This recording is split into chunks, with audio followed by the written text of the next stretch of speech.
முதல்ல அவர்கள் வந்து இயேசுவிடம் அறிக்கை செய்கிறார்கள். அவர் உடனடியாக ஓய்வு எடுக்க அனுப்புகிறார். ஆனால் ஓய்வெடுக்கக்கூடிய இடத்தில் அவர்களுக்கு அடுத்த பணி வந்து விடுகிறது. பரிவுள்ளம் கொண்டவர்களாக அக்கறை காட்டுகிறார்கள். கலவையான ஒரு உணர்வுகள் இயேசுவிட இருந்திருக்கலாம்.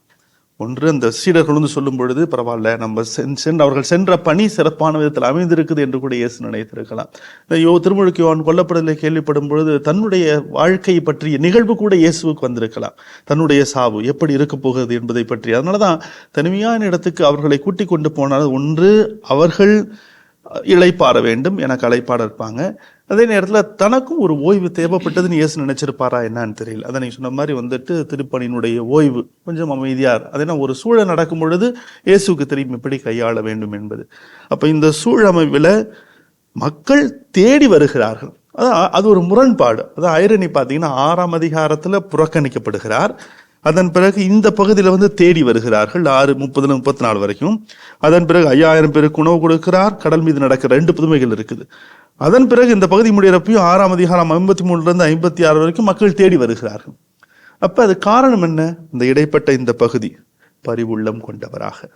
மனித வாழ்க்கை வந்து ஒரு மிஷினரி லைஃப் இல்லை அப்படிங்கிறாங்க. ஒரு உணர்வுபூர்வமானது, உணர்ச்சிகளும் உணர்வுகளும் அடங்கிய ஒரு அற்புதமான வாழ்க்கை.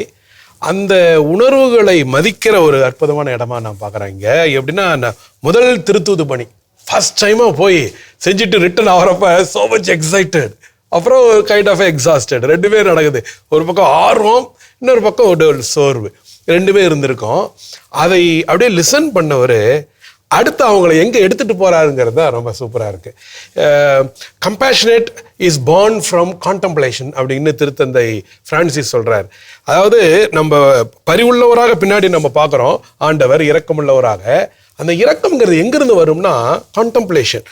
நம்ம தனிமைப்படுத்தி ஆண்டவரோடு இணைந்து அமர்ந்து அவரோட உரையாடும் பொழுது தான் அந்த பரிவுக்குரிய இரக்கம் கிடைக்குமா.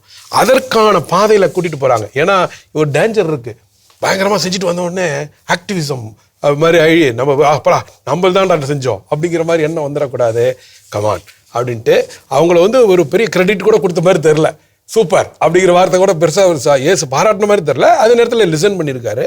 ஆனால் அழைத்து செல்கிறார், தனியே வர சொல்கிறார். அங்கே வந்து அந்த ஓய்வை கொடுத்து, அந்த ஓய்வில் ஒரு புதுப்பிப்பை கொடுத்து ஆண்டவரோட இணைக்க வச்சு பரிவுள்ளத்துக்கு அழைத்து செல்கிற ஒரு பயணம் மாதிரியே பார்க்குறதா இருக்குது.